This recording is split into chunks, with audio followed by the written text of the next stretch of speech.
At the beginning of the day, 17 long hours ago, I asked you how many of you were undecided about who you were going to vote for, and about half of you probably indicated that you didn't know. Our final panelists of the day have their work cut out, but also everything to play for. Can they win us over? Let's find out. It's election season, it's incredibly busy for them, and we really are grateful to these politicians for making themselves available to us here today. IFP leader Velenkosini Hlabisa, Action SA leader Herman Mashaba, Patriotic Alliance leader Gayton McKenzie, DA leader John Steenhuisen, and representing the ANC Justice Minister Ronald Lamola will be put to the test by two of Daily Maverick's finest, Queen Maswabi and Stephen Stivovo Grootes. Good afternoon.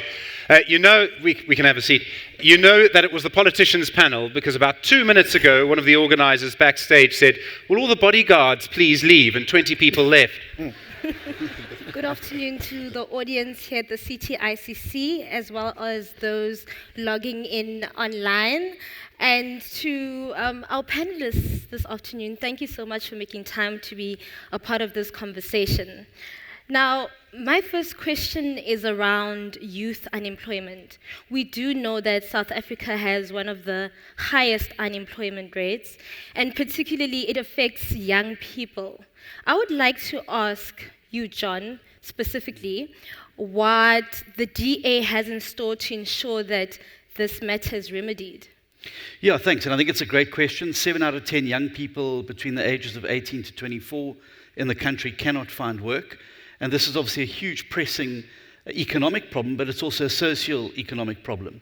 So what we've put on the table in our manifesto this year is what we call a youth employment certificate, which would allow young people to exempt themselves from the minimum wage so that they would be able to make themselves more attractive to companies that were looking to hire people. We've got to do something to stimulate youth unemployment. We believe that this would ensure that companies are incentivized to give younger people a chance to be able to get into work and to gain the experience. One of the huge barriers to youth employment is experience. Many companies say, you don't have the experience, we can't take you on. This gives an opportunity for employment, but it also means that you are able to gain the experience which you can then take to another firm. Obviously, this doesn't exempt people from the Basic Conditions of Employment Act, and there are still the safeguards to ensure that there's no exploitation of workers.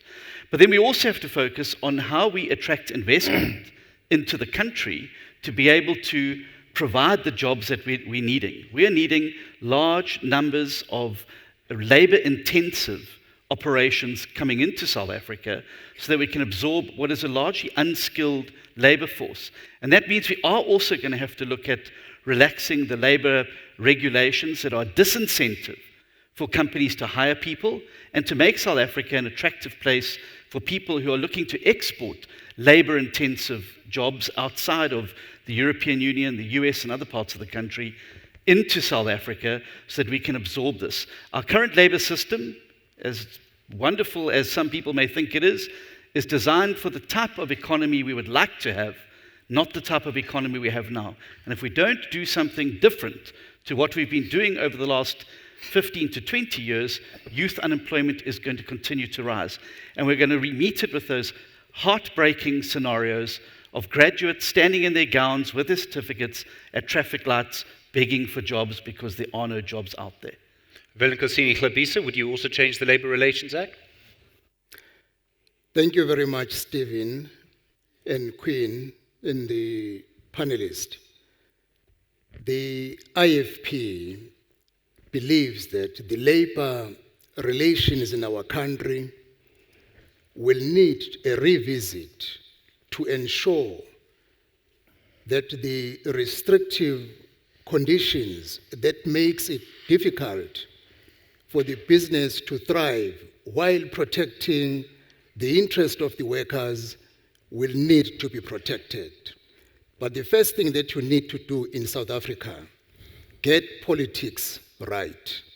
If you have a government that is not responding to the challenges facing our people, whatever policy will come with that government, it will not make a change. The first thing the people of South Africa should do as we are going to elections is to elect a new government, a government that will give rebirth to dreams and aspirations that we had in 1994.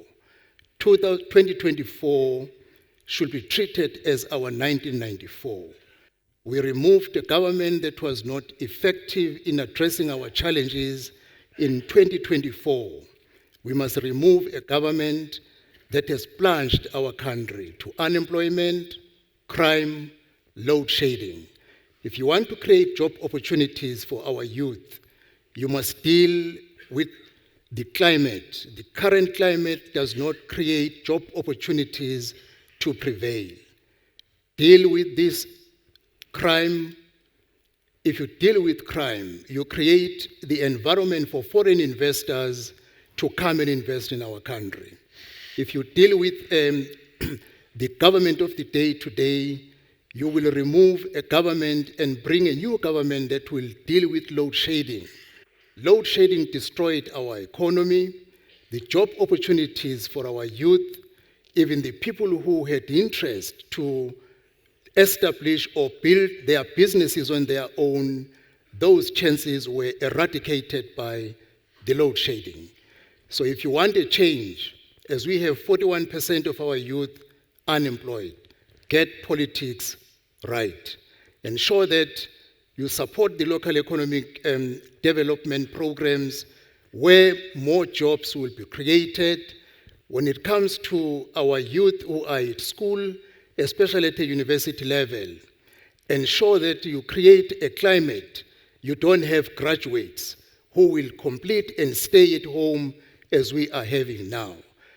The graduates who are unemployed, the IFP is proposing that have a grant of 3,000 Rand, which is not going to be a permanent feature.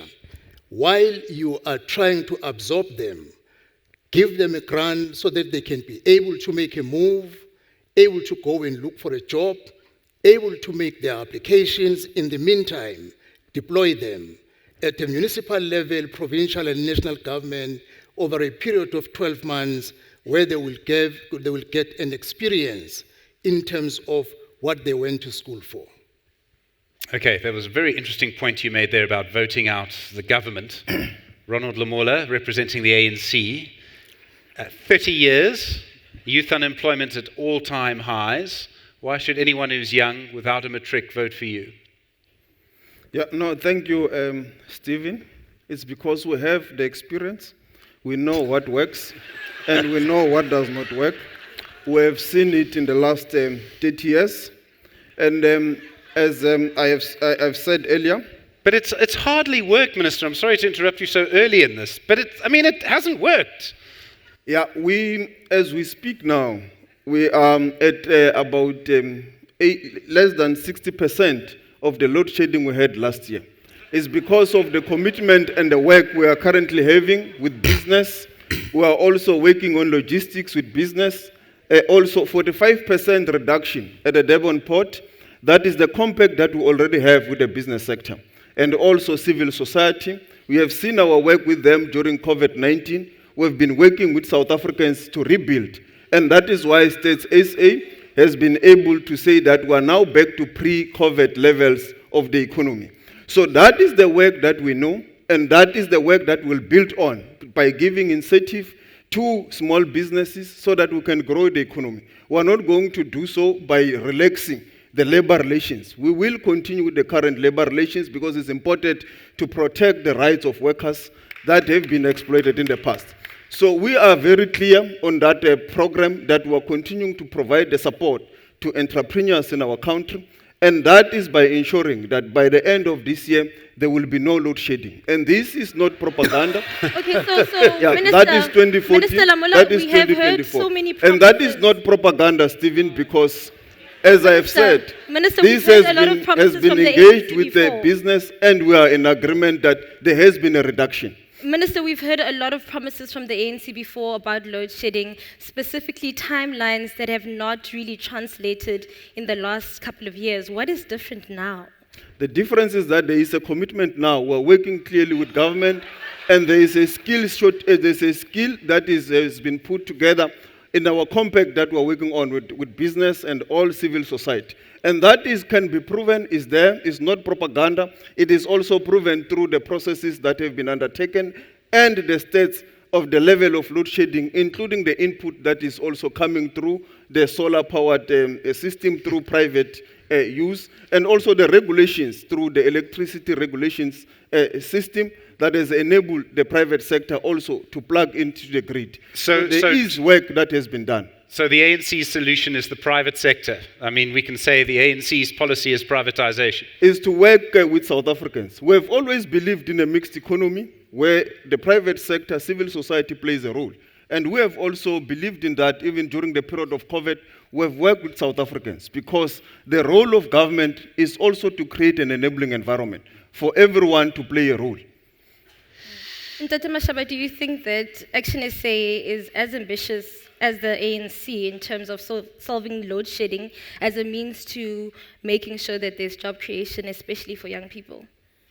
Well, yes, good afternoon to everyone. It's actually quite sad for us as South Africans to sit here and say we have youth unemployment. South Africa does not have youth unemployment challenges. South Africa has got a massive unemployment crisis in the world. We've got the highest sustainable unemployment rate in the world. 12 million of our own people today are unemployed, and something has got to happen, otherwise this country is in big trouble. It's very interesting listening to the minister, and I think the audience loves that he's got the experience. Without any doubt, the minister and the ANC, they've got experience, but they've got an experience to destroy. Sure.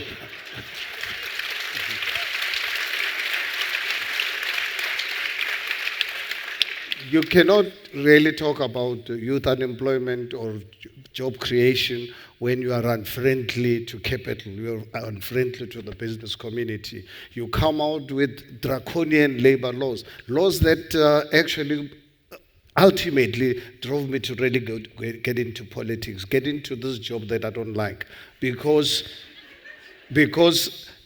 this government started pursuing labor laws which are called draconian. I'm sure all of you are aware. I've been at one stage had to spend my own money to challenge Section 32 of the Labor Relations Act, which destroyed small businesses. It was unfair for unemployed South Africans because we are so fixated about the few people who are employed. And COSATU, who's a senior member of the ANC, they go around closing one business after the other in the last 30 years. Babelege industrial area, Karangua, where I started Black Lakme in 1985. Those factories, when I grew up, South Africans who did not work were those who did not want to work. I'm a living example of exploiting employers. I worked 30 months in my life. 7 months for Spa Pretoria as a dispatch clerk, 23 months for Motani. I wasn't working for them. I was working for myself. I was given an opportunity to get experience. And this government came in 1994. When they started enacting these laws, I remember warning Tito Mboweni at the time as the Minister of Labor. I said, Tito, you guys are going to destroy small businesses. You are going to disadvantage people who do not have the necessary skills. What you guys are doing, you are there to protect the few people who are working, and you're going to reduce this job. You're going to increase. You are going to kill small businesses. Where are we sitting today? We've no small businesses any longer. We've got laws that favors big business and a few unemployed people. And as long as we are not prepared to really face this matter head on, with this, what I call draconian labor laws, I can tell you this country will never make it. We can debate this matter until we turn green. We have to remove this communist government out of power.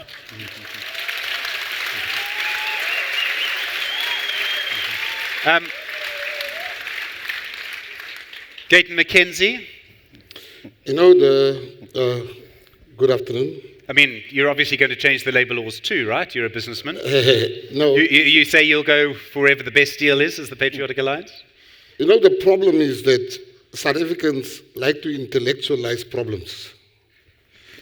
Every problem in South Africa they intellectualize. The issue of youth and adult unemployment is simple. Deal with the unions first. Government is in charge and government must deal with the unions. If it means that we put a moratorium on unions operating until we get the job opportunities for our youth, then we do that. You are sitting with a government that's scared of the unions. No country will function when the government gets told by the unions what to do. That's the first problem. The second problem is, and we must be honest about it. I live in the Western Cape. You will be hard-pressed to find a restaurant here that employs our youth. It is Zimbabweans. You'll be hard-pressed in the Western Cape to find a gardener that's a South African. It's Malawians. And we must be honest about that. So I will already have the youth unemployment by mass deporting all these illegal foreigners so that they can go, our youth should get a job. And you might not like that, but the fact remains. And who's going to decide whether they're illegal? You're going to go back to the border and stand there like you did and say, oh, you're illegal and you're not? Who's going to decide that? Gayton McKenzie? Nobody's that stupid. What you need to do is show me your passport, show me your papers. You see, the problem is that you care more about illegal foreigners than you care about South Africans. Because in Soweto, in Mitchell's Plain, there's young people that sits there that can't access the hospital because there's a long list, because Zimbabweans are standing in the list. There's a way, the easiest way to access all over the country. It's the same thing. You are just making that noise because your domestic worker and your nanny is going. She's going. You can make that noise as much as you like. Under my government, she's going. Because you will get somebody that will work there. Lastly, to answer your question, Stephen, the easiest way to see if somebody is an illegal foreigner is to see do they have the required papers.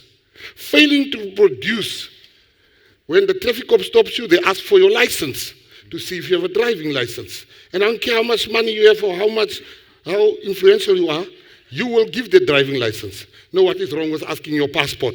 It's time where people must show their passports, and if they can't show their papers, abahambe. So just to be clear, you want the majority of people in South Africa to carry documents again for the police to look at every day? Very clear, very clear.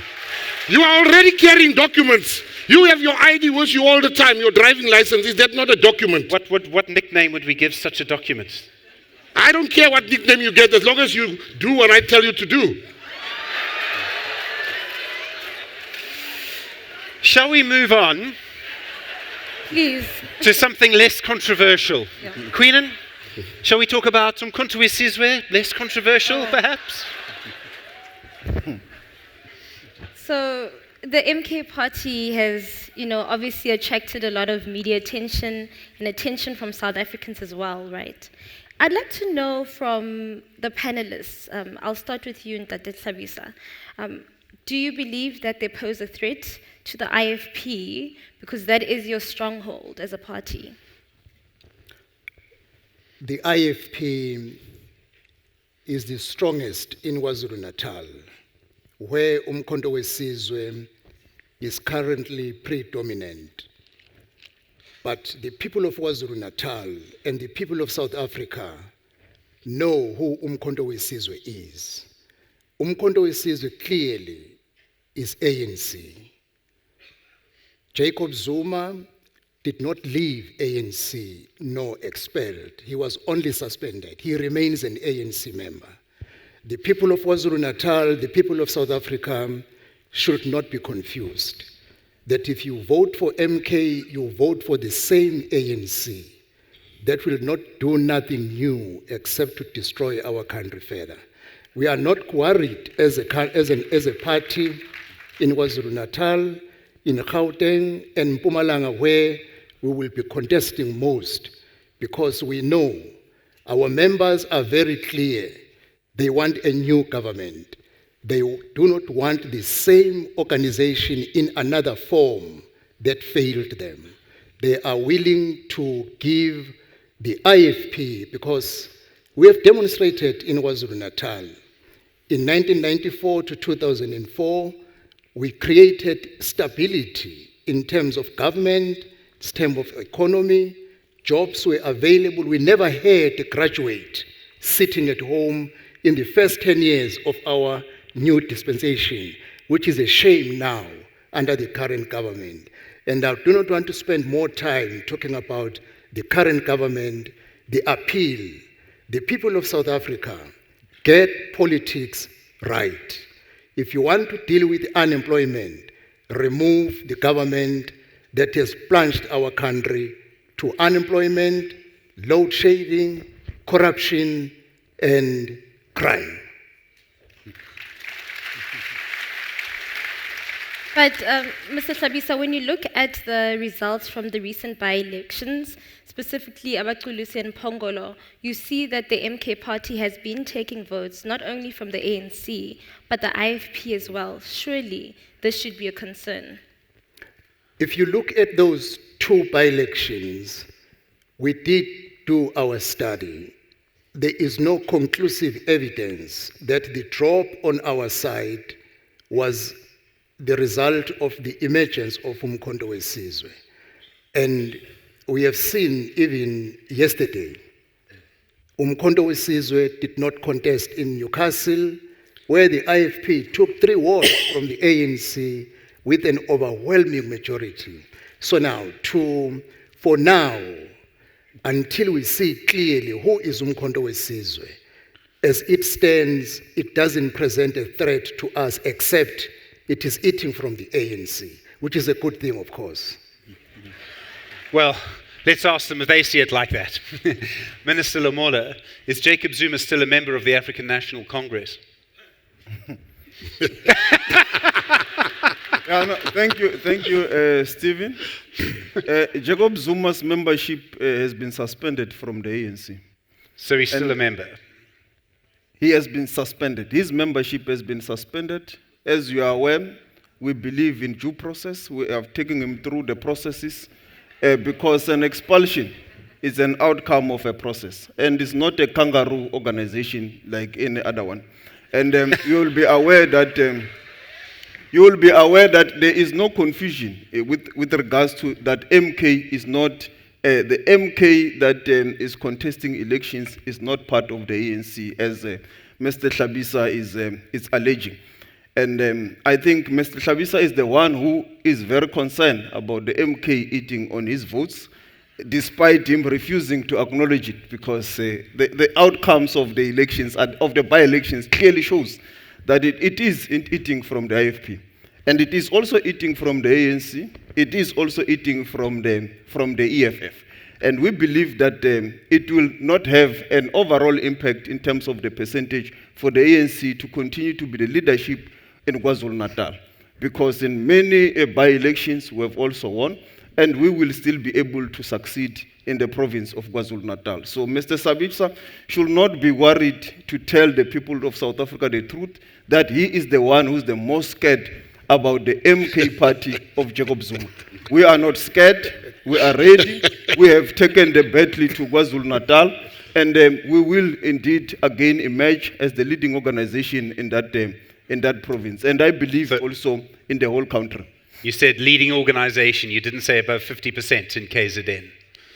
Yes. Yeah, obviously, I must be realistic. There could be challenges, but we will still be the majority organization in KwaZulu-Natal. I'm not propagating like Mr. Hlabisa. I'm being realistic. We will be able to emerge.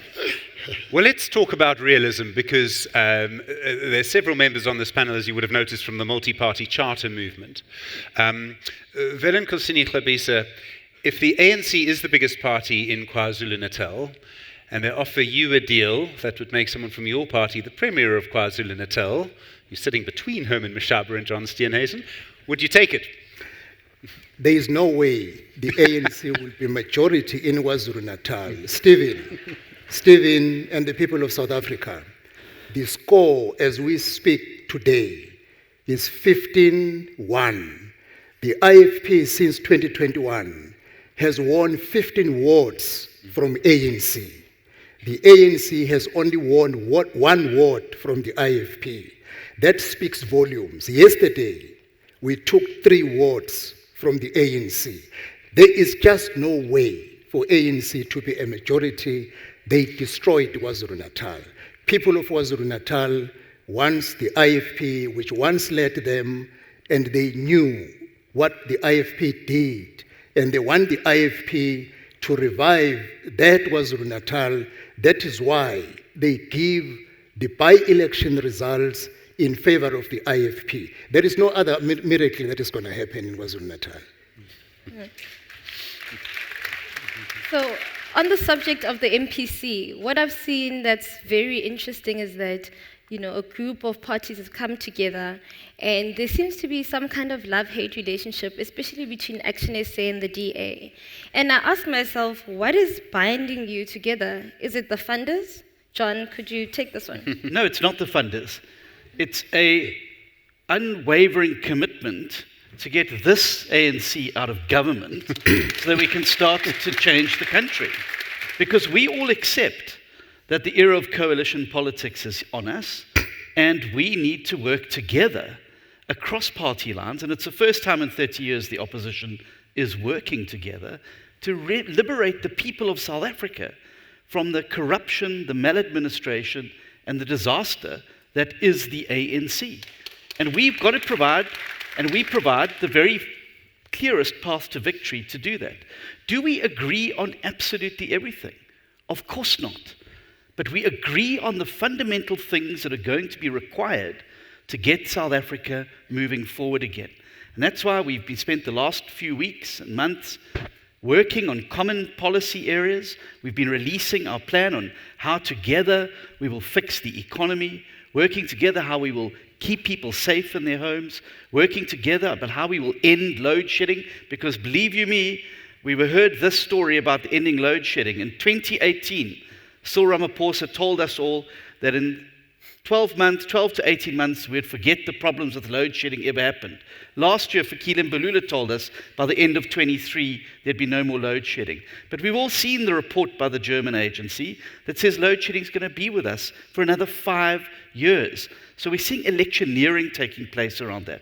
We have a platform and a policy platform that we believe will really do the job in liberating the people of South Africa from unemployment, from crime, from poor service delivery. And that's what binds us together. Yes, we all our own individual parties.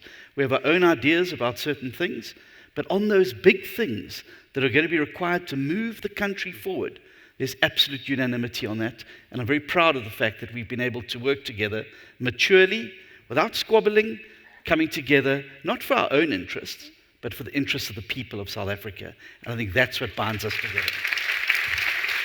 So, key to all of this is trust.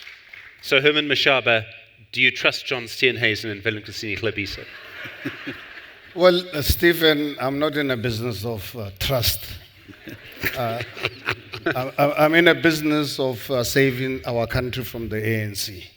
So anyone who's prepared to work with us as Action SA to mobilize South Africans to democratically remove the ANC, we are prepared to really work with them. It's got nothing to do with friendship. It's got nothing to do with trust. I think you remember on the day when we signed our multi-party charter, I was very clear, unapologetic, to say to South Africans, I'm not in this business for friendship.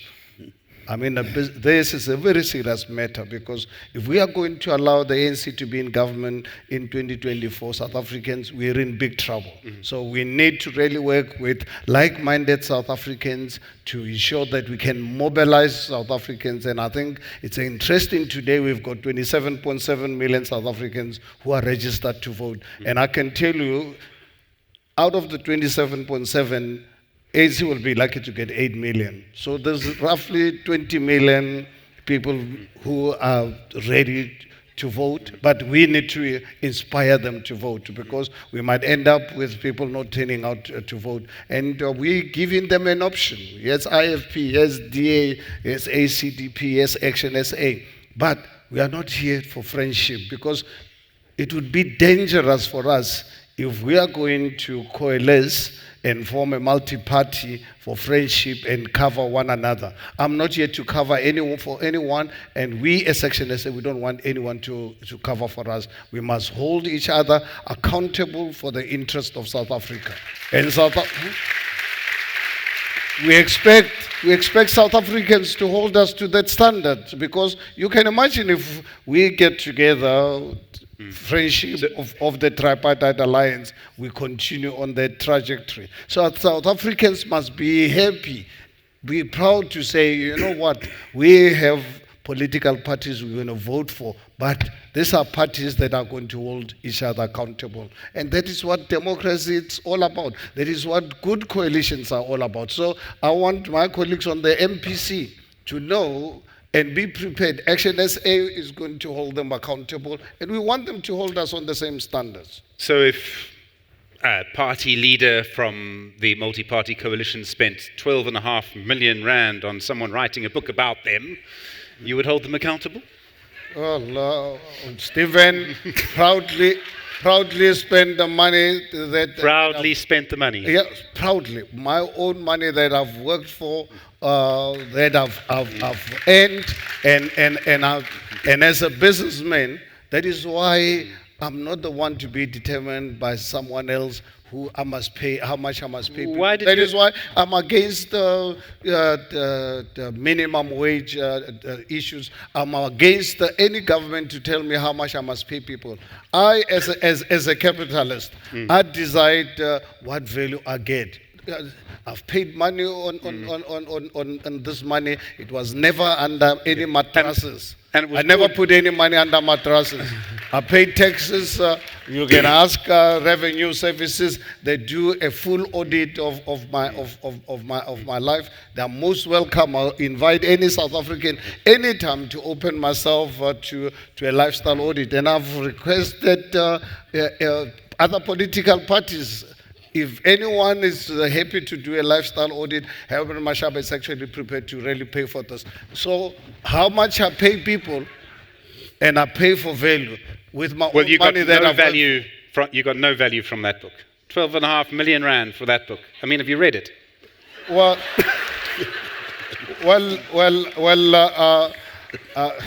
Stephen. I mean, I did, but yes. Yeah, Stephen. Because you are being personal, and I'm happy to be personal with you. Because if you know the value of money, you would not really be doing the job that you are doing right now.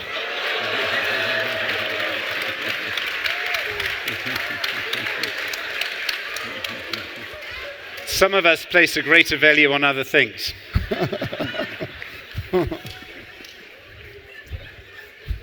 So, Minister Lamula... We'll be outside with bodyguards later, by the way.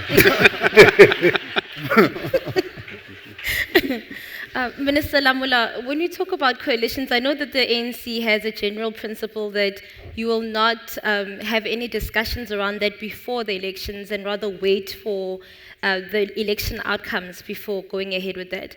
But I'd like to know, if you had to choose between one party to work with, between the IFP and EFF, which one would it be? Yeah, the ANC will definitely get an outright majority. So and end load shedding. Unlike the DA and the Action South Africa, we are not in any unfriendly and untrustable relationship. How can you be in a relationship with someone that you don't trust? You don't want to commit to trust? Equally. I mean, Mr. Mashaba left the DA because they could not find each other. How will they find each other when he is outside? With the IFP and all the friends in the moonshot, they can't even agree on who is the leader. You can't have such a kind of a coalition running a country. The constitution of the country is very clear. At some point, we must elect a president, a deputy president. There must be functionaries. You can't have a situation where society vote for people that they don't know who is going to do what will be their role, and how are you going to hold them accountable if they don't tell you who will be leading this process? I can see people are clapping hands, they clap things for things that they don't know. because it's not said by the ANC. They're clapping for it because it's said by Steenhuisen, it's said by Mashaba, it's fine. But as the ANC, we are very clear. we will still be the leader of this country, and we will account to the people of South Africa. And the issue of the minimum wage, it has taken about 6 million South Africans out of poverty that have been working. It has been proven scientifically by researchers that the minimum wage has made a deliberate intervention into the life of workers in this country. You cannot belittle it the way Mr. Mashaba is belittling it. It's an important intervention, and there are also other important sectors that have been an intervention in our society. So I do think that ourselves as the ANC, we have been very clear that we govern hand in hand with the people of South Africa. And I believe the period of COVID was the clearest example, where even the president had to be, there was complaints that he has been too much consulting because of the role that we believe that business and civil society have a role in governing our country. And even with the issues, the challenges of load shedding, we are not hiding. We engage with the business people. We engage with NGOs. These are the challenges. The report that Mr. Steenhuisen is referring to, it's a report we are currently using in terms of the maintenance of the power stations. It's a report we have published for the people of South Africa to know these are the challenges. And that's why the Minister of Electricity from time to time says, this is how far we are in resolving these problems of load shedding and the problems of the people of South Africa. And we invited skilled South Africans to say, come in, help us, because we've got a challenge. We don't have all the solutions as Mr. Mashaba and Steenhuisen are claiming. We know that where we have got shortcomings, we need South Africans to help us. And this is not the only sector. Even with issues of employment, in issues of economic growth, we need that help. Even on issues of crime, we work with Business Against Crime. We work with civil society to help us to resolve the crime challenges in our country. We need everyone to come in and play their role. Not only to come, clap hands, when is the DA? But they have to come and play a role, because this South Africa needs all of us. We are the reality, the governing party in this country. And we need everyone to come and say, this is how we're going to make a contribution. I'm glad I heard a comment from Ms. Govender earlier on. She said, what is the role that you're playing in supporting the income tax, the wealth tax, and other social relief issues? Professor Madonsela raised them. What are you doing yourself individually sitting here as South Africans, except to patronize Mr. Steenhuisen? You have got a responsibility to rebuild this country with ourselves as political parties in parliament, and also to hold us accountable. It's a job we accept, and we will accept the inputs that we are making. And what's the state of the ANC's relationship with the PA? Because the last time I checked, there was talk about breaking all ties with the PA. You asking me? No, that is to No, Mr. Lamula. Mr. Lamula. What is the state of the ANC's relationship with the PA? Because the last time I checked, there was some talk about the ANC breaking all ties because of ideological differences. The ANC, as you are aware, in the city of Johannesburg, there was a coalition. Mr. Mashaba was leading it. It has failed. There was a coalition in Ekurhuleni of DA and Mr. Mashaba. All those things have failed in the city of Tshwane. Why will you want to take such failures to lead the country? With regards to the PA, we continue to engage.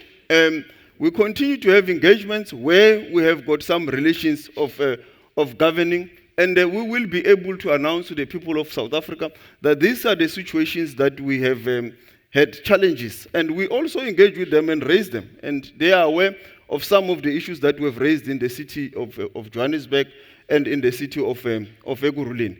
But I'm aware that they are part of the moonshot. There's obviously a lot going on. I know Gayton McKenzie, I'm going to regret this, Gayton McKenzie wants to talk.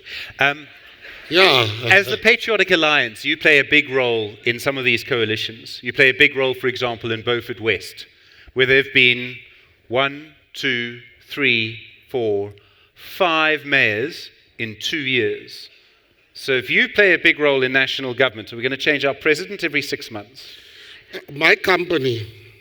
Your company or your party? No, my company. Let's start there.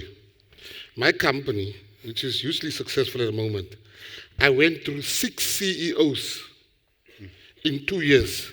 Because I come from a business. If you don't deliver, you must be out. If a mayor doesn't deliver, I remove you. And that is the principle. If you want to fix everything, You give somebody a chance. We've given presidents, ministers, a chance to be ministers for 10 years. They've not delivered. Now, you must be happy that we remove you if you don't deliver. You Secondly, didn't remove Ebenezer Botha from Beaufort West because he didn't deliver. You removed him because he was accused of hitting his fiancée. of course, now you want to criticize me for that. When I got him, he hit his fiancée, the mayor, I removed him. There was no due processes. I said, you are gone. And this, Go. this was your quote. You were asked about it and you said, we must pray, we mustn't condemn. Where did you read that?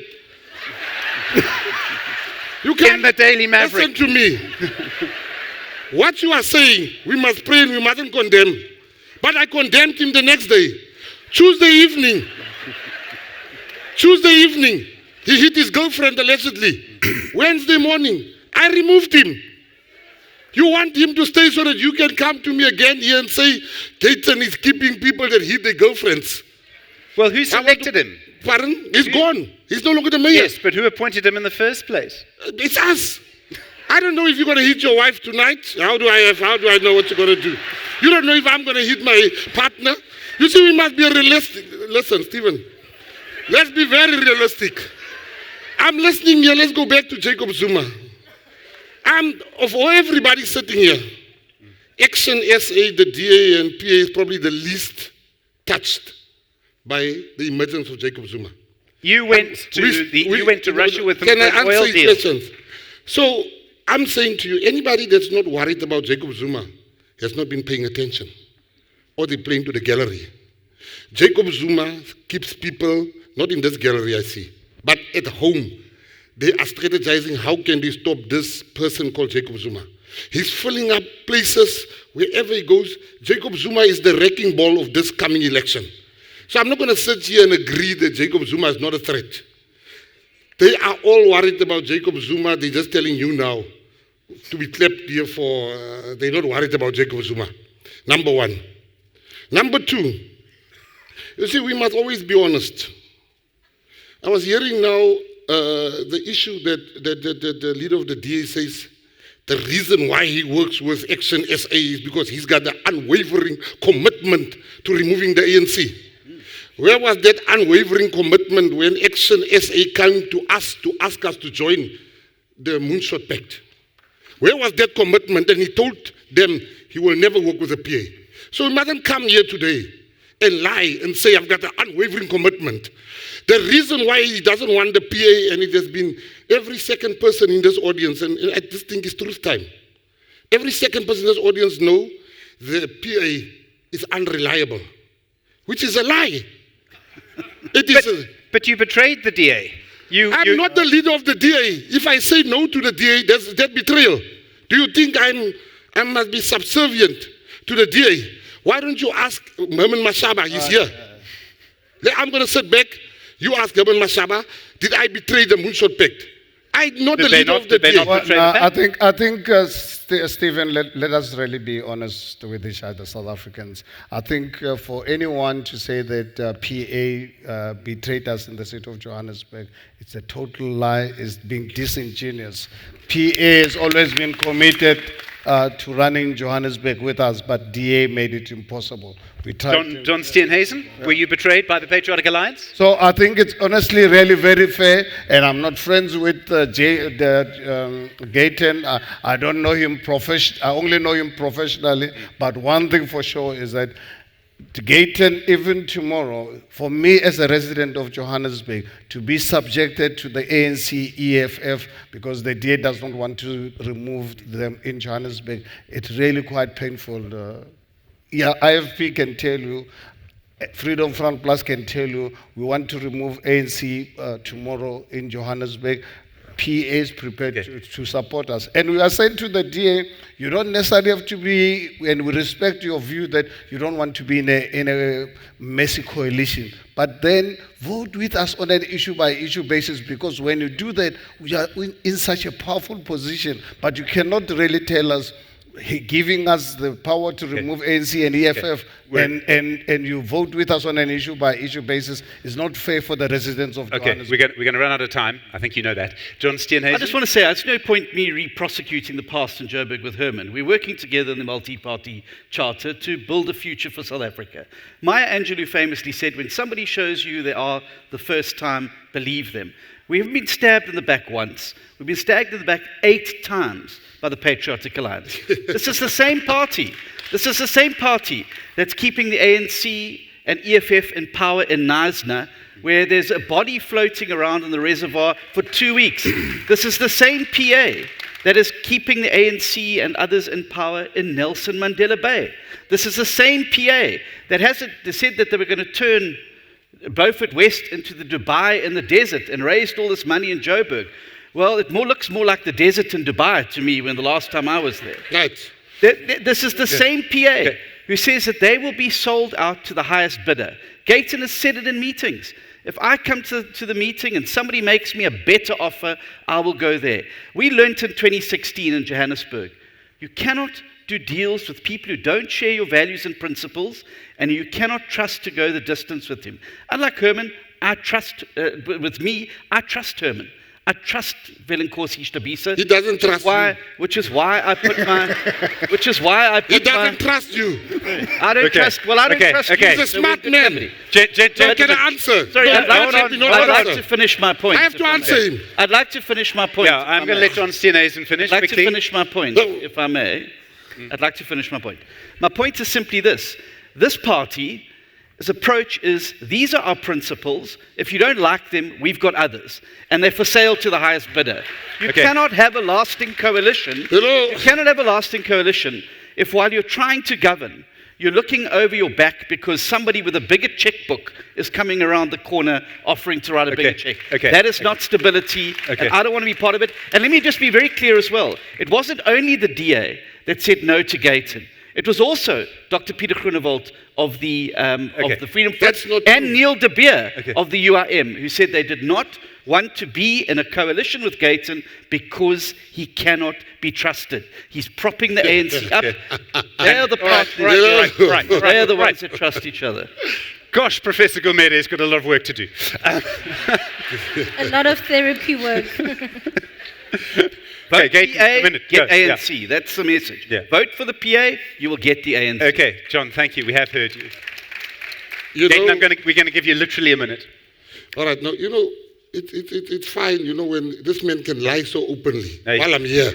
It's so shocking. The reason why he does not want the PA, last night, we beat him again in Mfuleni. We beat him in Parkdean. We beat him in Kensington. We took El Dorado Park from him. We took Rega Park from him. I didn't get into politics to be a friend of the DA and an enemy of the ANC. I got into politics to get into power so I can change the lives of our people. Now he can't tell me I must do his principles. I must now do his principles. And if I don't go with my way or the highway, that belongs pre-1994, where he comes and say, Mr. Tabisa has never said to me I must follow his principles. Mr. Mashaba has never said to me. Now here's the last point I want to make in 20 seconds. The nicest, I don't agree with his politics, but one of the nicest people you can ever meet in politics. He's regal, he's a gentleman, he's honest. He's a guy called Musi Maimani. Now if you can't even get along with Musi, how are you going to get along with me? I'm very sorry.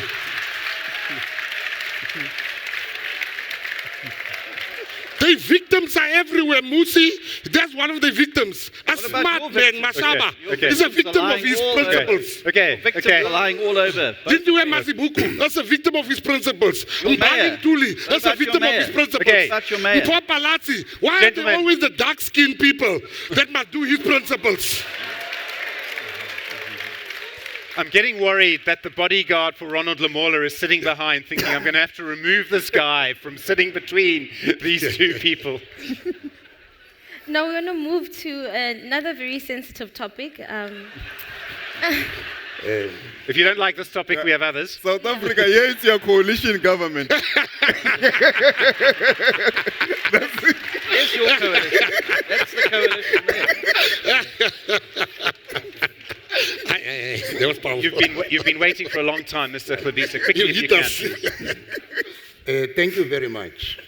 I just want to give confidence to this audience and the people of South Africa. A coalition is like a marriage. You don't get into a marriage if there is something you have not agreed upon. That is why we started May last year, members of the Multi-Party Charter. We are meeting every second Thursday. At 7 o'clock today, we are meeting again. We want to find a common ground and avoid what you are seeing in front of you, because we can't afford a coalition government that will fight against each other instead of dealing with the challenges of South Africa.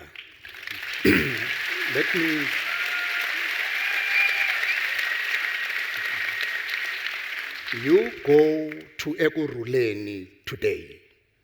The president of our country expressed his disquiet of the coalition between the ruling party and the members of the coalition in Ekurhuleni. You go to COJ. We have a government that is not effective. Why? A coalition of convenience.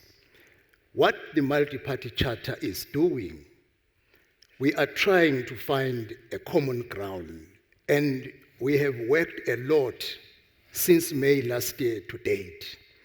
And we have come to a point where we are dealing with policies in order to ensure that when the people of South Africa speak on May 29, we do not get a wanting government in place. So be assured, South Africa will be in new safe hands. We will get along other like-minded people who are willing to save the little that is remaining. I heard that Honorable Lamula is saying they will get a majority again. The ruling party can deceive itself. People of South Africa, they know what they want. Okay. The only thing that one can appeal to all of you, let us mobilize the 27.7 million people that do not abstain, participate on 29 May. If you are not happy with the current government because it's not doing anything for you, you are not having a job, if you don't go and vote, you actually vote it to remain in power.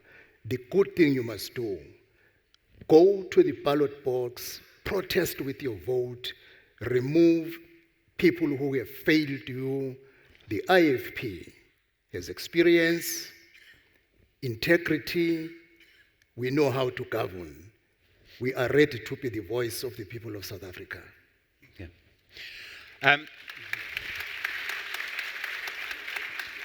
We are going to change the subject now. John Steenhuisen, is what's happening in Gaza a genocide? Well, I don't think that's up for any of us to be around this table to decide. We've got international organizations, the ICJ, who is tasked with adjudicating these things. All of us can have different viewpoints on whether what's happening there is a genocide or not. It's not up to us to decide. That is precisely why we have the ICJ, to make those determinations. And I've said very clearly from the beginning that we must respect the processes of the ICJ. We must respect the outcome of it, because that is now part of international law. And as a party that supports international law, we will abide by whatever the outcome is. But here's the thing. We don't need to wait however long it's going to take for the ICJ to make a decision about whether it's genocide, to agree that what's happening there needs to stop immediately. We need a ceasefire, we need parties to come to the table, and we need to work towards finding a lasting peace in there. That's not something we need to wait a year for the ICJ to decide. The reality is we need an independent, sovereign, unoccupied Palestine that's able to have its own self-determination, living alongside a safe, peaceful Israel with peace in the region. And that's what we should all be working towards, not waiting for all these outcomes.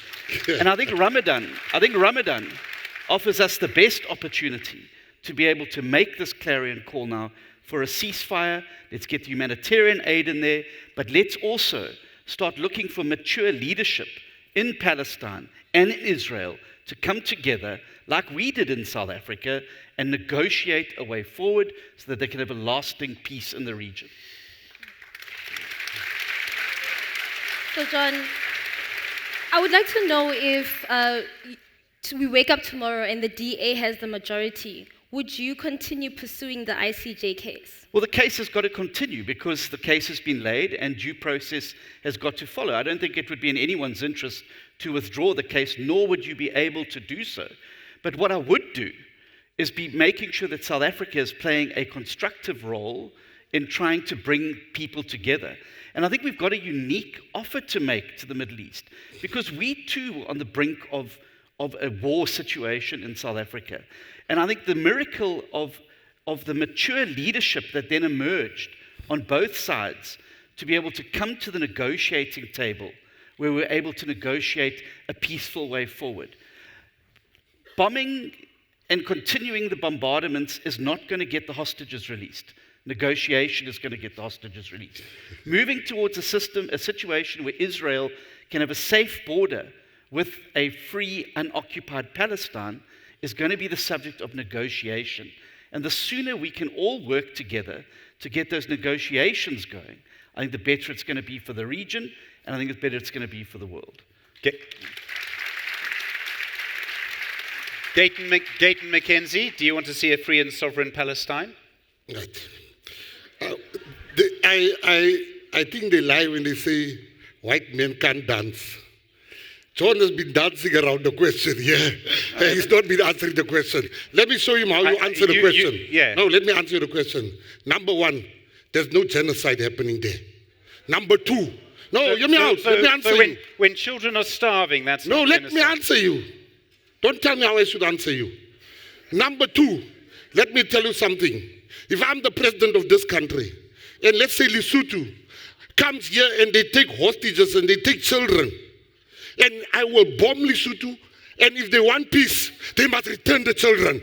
Nothing tells you about peace. And if I become president, I will stop that case of the ICJ, simply because the honorable minister pursues Israel. Yesterday, 22 people are shot here in Mitchell's Plain, more than the ICJ, more than in Ramallah, in Palestine. They are wearing scarves of Palestine, while our people die here, more than Palestine.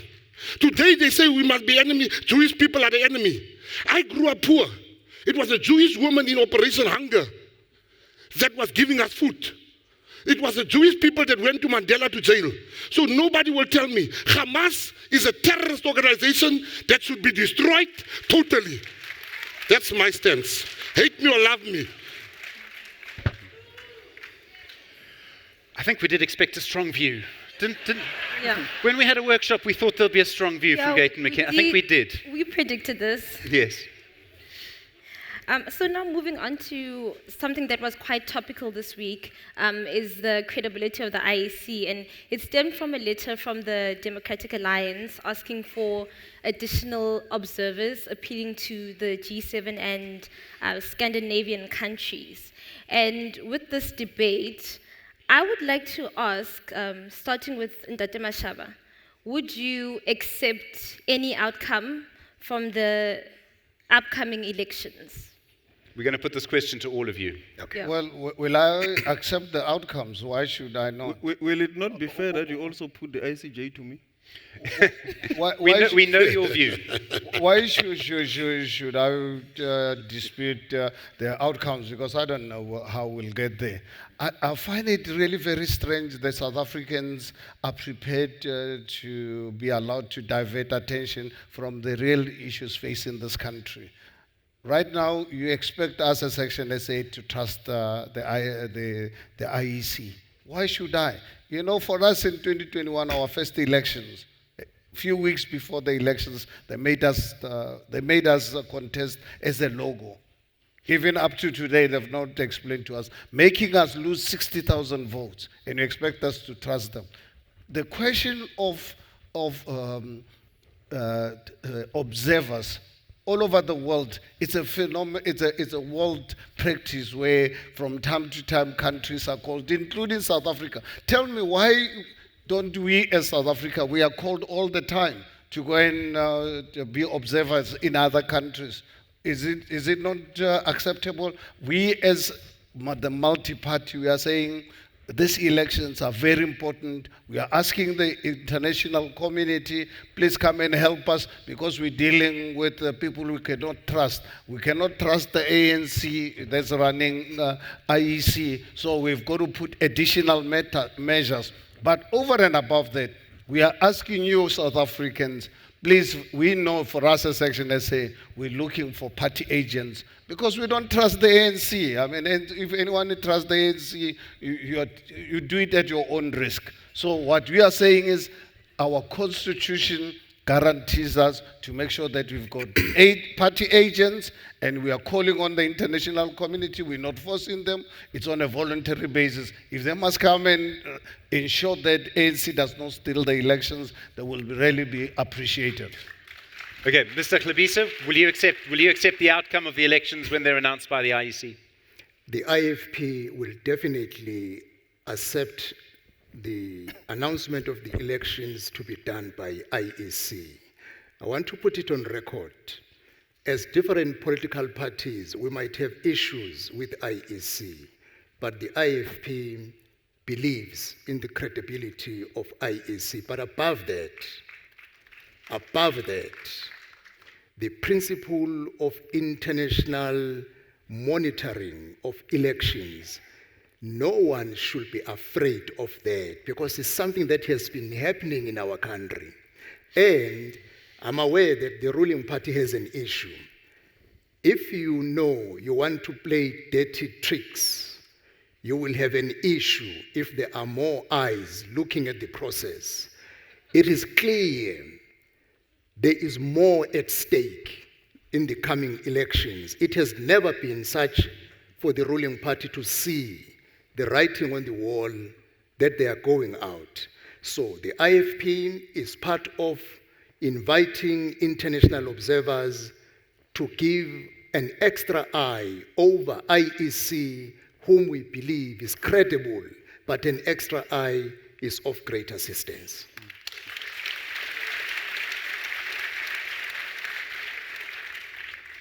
John, you're nodding. Yes, so I'll accept the outcome of a free and fair election. And that's why I don't understand what the brouhaha has been around these letters, because it's no different to what the ANC requested in 1994, when they were worried that the National Party was going to use their entrenched hold over the government apparatus to swing the election in their favor. And we had tons of international observers coming in 1994. The reality is the 2024 election will be the first competitive election since 1994. And it's going to actually be in everyone's interest if we have as many international observers here to uphold the credibility of that election. It wasn't just the G7, and it wasn't just the US, and it wasn't just Scandinavian countries. It was also AU countries, countries like Zambia and Kenya, who've just been through elections. And let me tell you why it's important. Because if you speak to Hakainde Hichilema, the president of Zambia, who also had to unseat a very entrenched, hardline government, one of the game changers that the election could be declared free and fair and that he had won was the presence of international observers there in that election.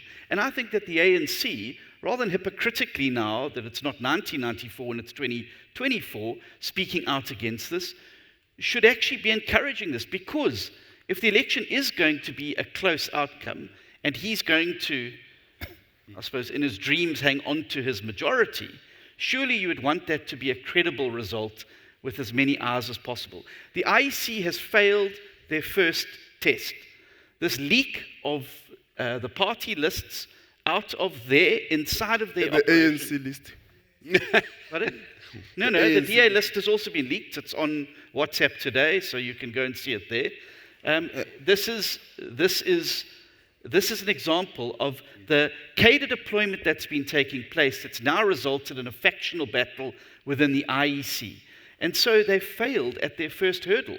And so I think the more eyes and ears that we can put onto this election, the more credible the result will be, and it'll be a result then that we can all accept and move forward. I happen to look forward to the fact that the multi-party charter is going to have a majority after the election. I'm looking forward to seeing Mr. Ramaphosa as the leader of the opposition, and I look forward to seeing Mr. Zuma as being the third largest party in the country with the EFF at number 4. That's what's going to happen in this election.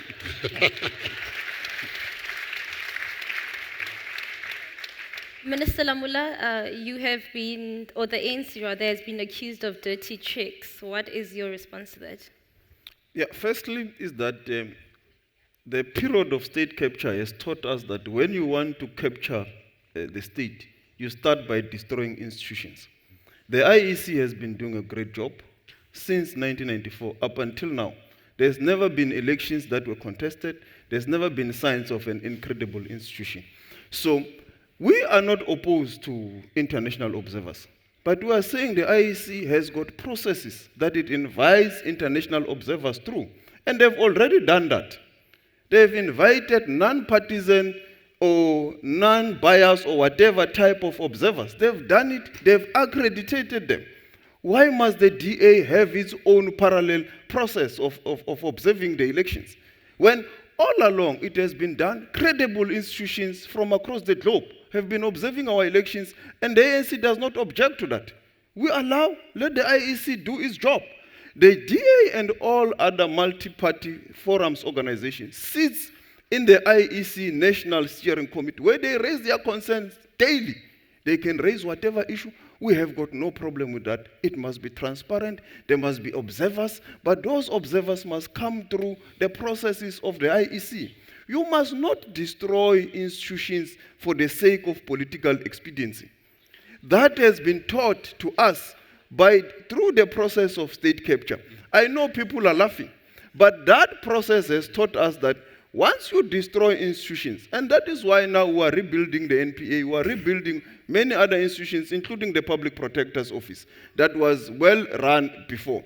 So we must respect the processes of the IEC. And as the ANC, we will never, the elections, we believe, they will be run smoothly, there will be challenges, there will be issues, we will raise our issues. Like now, we have our issues with the MK party. And we are taking it through due process, the courts. It's a normal process, but it does not mean that the elections won't be free and fair. At the end of the day, the elections can't be perfect. But as South Africans, we have to guard that institution that is supposed to run the elections for all of us.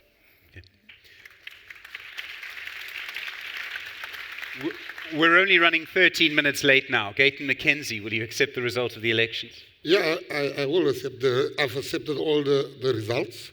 South Africa, as the minister said, the IEC is really one of the strongest institutions we still have left. But I think it's also, to be fair to the DA, is that, we need all the help that we can get. We mustn't say they were wrong to go to America, because nobody stops us from asking Russia to help.